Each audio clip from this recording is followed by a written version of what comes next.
Hello students, welcome to my YouTube channel के coaching classes. Student, हमारा जो आज का अगला टॉपिक है वो है किरचॉफ के नियम, किरचॉफ लॉ। अगर हम बात करें तो इससे क्वेश्चन काफ़ी ज़्यादा पेपर में पूछा जाता है।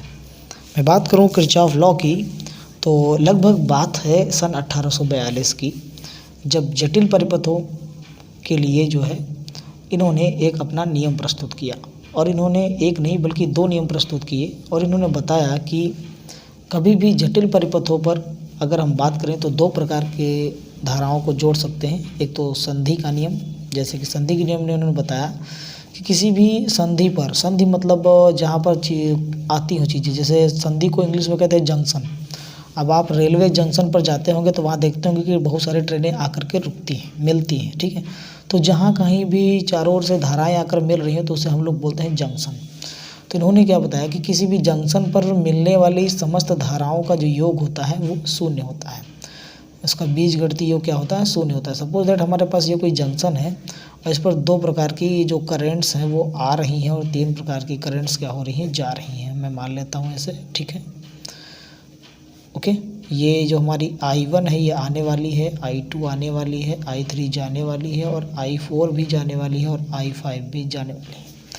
तो मैं अगर इस चीज़ को विस्तार पूर्वक समझाऊँ, ये हमारी संधि है, ठीक है, इसको मैं संधि बोलूँगा और ये सब आने वाले करंट्स हैं। मैं आपको बता दूं कि इस दोनों किरचॉफ लॉ और वेटस्टोन ब्रिज में आप एक बात का ध्यान रखें कि इसमें जो है आपको जो आने वाली धाराएं वो प्लस में लेनी है और ज़्यादा जाने वाली धारा वो माइनस में लेनी है। तो जैसे इन्होंने बताया कि जो है बीजगणितीय योग जो उसका होता है वो सिग्मा आई इक्वल टू यानी कि 0 रहता है, ठीक है। बाकी मैं जैसे कि मान लो वे करूँ तो आने वाली धारा को मैं प्लस में लिखूँगा, I1 प्लस और I2 minus I3 minus I4 minus I5 is equal to किसके होगा? 0 के होगा। अब अगर यहाँ से I1 प्लस I2 को रोक लिया, इस सबको बराबर के उस तरफ भेज दे तो हो जाएगा I3 plus I4 plus I5, ठीक है। तो यहाँ से एक और निष्कर्ष निकल के आता है, किसी भी संधि पर आने वाली धाराओं और जाने वाली धाराओं दोनों का जो बीजगणितीय योग होता है वो आपस में क्या होता है? बराबर होता है, ठीक है। आपस में क्या होता है? बराबर होता है। यहाँ से ये न्यू डेफिनेशन भी मिल जाती है, इससे भी आप लोग लिख लेना, ओके। अब हम चलते हैं इनका जो सेकंड नियम है जिसको हम लोग कहते हैं पास का नियम, ठीक है। पास का नियम, अगर हम पास के नियम की बात करेंगे तो इन्होंने क्या बताया कि किसी भी परिपथ में प्रत्येक बंद पास में, ठीक है, मैं लिख देता हूँ यहाँ पर कि किसी भी जो है परिपथ में, किसी भी परिपथ में प्रत्येक बंद पास में प्रवाहित धाराओं, ये धाराओं लिखा है, ठीक है, प्रवाहित धाराओं तथा प्रतिरोधों के गुणनफलों का बीजगणितीय योग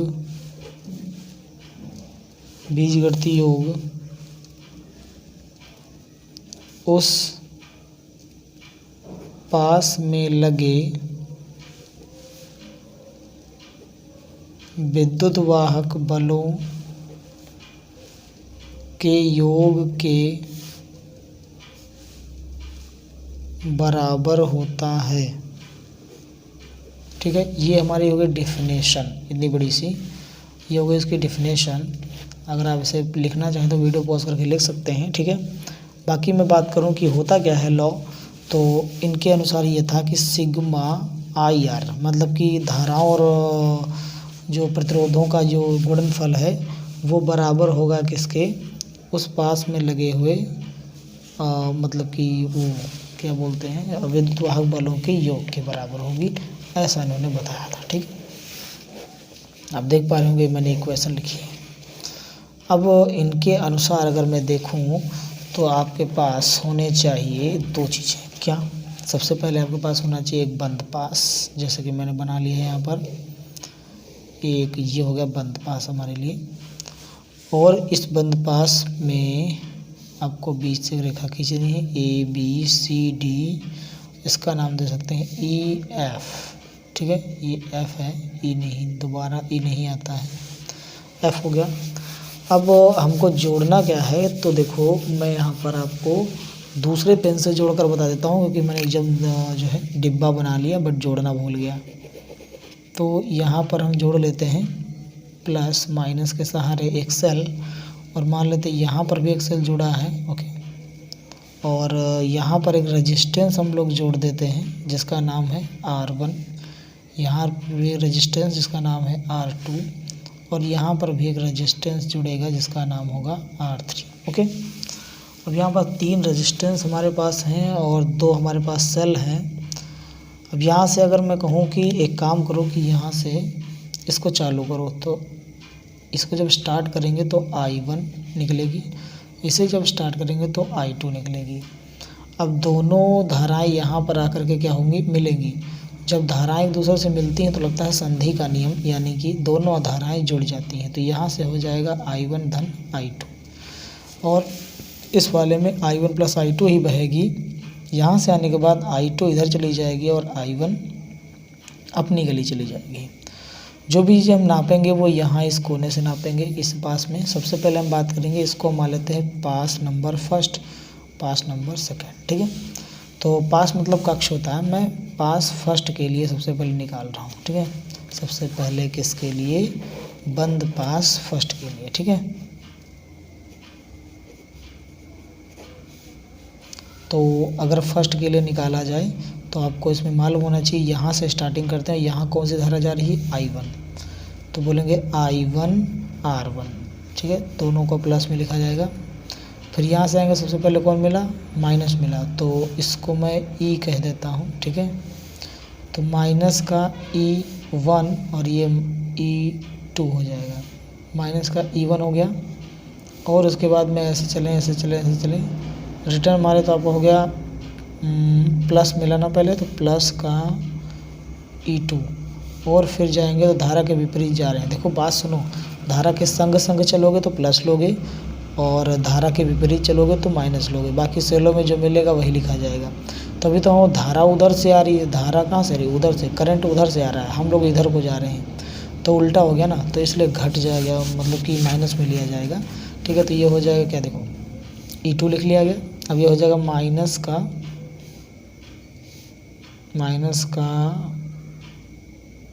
I2 R2 शायद बना दिया जाए, क्योंकि इसमें जो है I2 धारा प्रवाहित हो रही ना, तो ये हो जाएगा I2 R2। इतनी बात समझ में आई। अब बराबर क्या होगा, 0, क्योंकि बीजगणितीय योग 0 होता है, तो हो जाएगा I1 R1 और माइनस I2 R2 बराबर क्या हो जाएगा, उधर जाकर E1 माइनस E2, ठीक है। इतना समझ में आया कि हमारे पास ये कैसे आ गया। तो ये जो आया हमारे पास, ये बंद पास प्रथम के लिए निकल कर आया। अब हम बंद पास सेकंड के लिए निकालते हैं अपने। तो जैसा कि बंद पास सेकंड के लिए निकालूं, मैं यहीं पे निकाल देता हूं। चलो अगले देख लेते हैं, अगले पार्ट में देख लेते हैं। तो जैसा कि बंद पास सेकंड की मैं बात करूं, तो बंद पास सेकंड वाले के लिए हो जाएगा, उसके लिए हो जाएगा हमारे पास I2 R2 माइनस E2 और क्या था, plus I1 plus I2 into R3 is equal to 0। आप देख सकते हैं चित्र को, वहाँ पर सब कुछ लिखा हुआ है। अब हम क्या करने वाले हैं, देखो यहाँ से कि हमें क्या करना है, इसको जो है I2 R2 प्लस इसका I1 plus I2 into R3 is equal to, इसको उधर भेज लो तो क्या हो जाएगा, E2 हो जाएगा। अब थोड़ा सा और सॉल्व कर दो, I2 R2 plus I1 plus I2 into R3 is equal to E2। ये हमारा लास्ट दूसरे के लिए था, ये आ चुका है, ठीक है। तो इस तरीके से आपने देखा कि हमने किरचॉफ का नियम भी कंप्लीट कर लिया, ओके। आज का जो हमारा वीडियो है ये शॉर्ट वीडियो है एग्ज़ाम प्रिपरेशन के लिए व्हीटस्टोन ब्रिज का। ठीक है, तो आप देख सकते हैं मेरे पास एक व्हीटस्टोन ब्रिज का डायग्राम बना हुआ है। यहाँ पर आपका PQRS करके 4 रेजिस्टेंस जुड़े हुए हैं।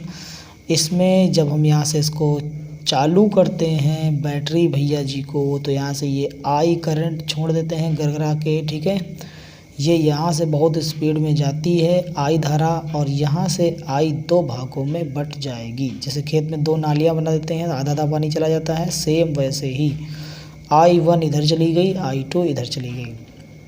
तो यानी P वाले में धारा I1 बहेगी और Q वाले में धारा I2 बहेगी। अब ध्यान देना है यहाँ पर एक बात कि ये वाला जो G है गैल्वेनोमीटर, उसमें कोई धारा प्रवाहित नहीं होती है। इसका रीज़न कि जब ये I2 और I1 आपस में बराबर होंगी, जब I2 आता है यहाँ पर तो I1 पहुँच जाता है वहाँ पर। जितना यहाँ पर विभवांतर उत्पन्न होता है उतना ही यहाँ पर भी विभवांतर उत्पन्न होता है, किंतु दोनों विभवांतरों की दिशाएं विपरीत होने के कारण ये एक दूसरे को निरस्त कर लेते हैं और गैल्वेनोमीटर में धारा विक्षेप शून्य देखने को मिलता है। यानी कि गैल्वेनोमीटर में धारा बिल्कुल भी प्रवाहित नहीं होती है। तो फिर जो I1 यहाँ से आई थी वही I1 इधर चली जाएगी, और जो I2 इधर से आई थी वो I2 इधर चली जाएगी। ठीक है, तो इस तरीके से अगर हम बात करें बंद पास ABCDA में किरचॉफ के दूसरे नियम से, कौन से में, ABCDA में। ठीक है, देखो बंद पास कौन सा लेंगे हम लोग, बंद पास लेंगे ये वाला आधा वाला। ठीक है, इसको हम लोग क्या बोलते हैं, ABDA। ठीक है, ABDA। तो इसमें अगर किरचॉफ लॉ लगा दोगे तो किरचॉफ नियम क्या कहता था, देखो किरचॉफ नियम कहता था कि किसी भी संधि पर आने वाली समस्त धाराओं और उनके, या फिर मान लो हम यहाँ पास का नियम लगाएंगे। ठीक है, देखो पास का नियम लगा देते हैं। तो पास का नियम देखो हमने लगा दिया, I1P माइनस I2R बराबर 0। ठीक है, तो यहाँ से हम क्या करते हैं, इसी प्रकार ले लेते हैं BCDB में, उसमें भी I1Q माइनस I2S बराबर 0। इसको मान लेते हैं समीकरण 2। अब समीकरण 1 व 2 से भाग करने पर, ठीक है, भाग कर देंगे तो हमारे पास क्या प्राप्त हो जाएगा, आप देख सकते हैं। भाग करने पर हमें प्राप्त हुआ, देखो क्या, I1P बटे I1Q। यहाँ देखो I2R बटे I2S। ठीक है, अब क्या हुआ कि I1 कट गया, I2 कट गया, P/Q इक्वल टू R/S। ये जो बचा यही हमारा प्रूव हो गया। ओके, समझ में आई बात।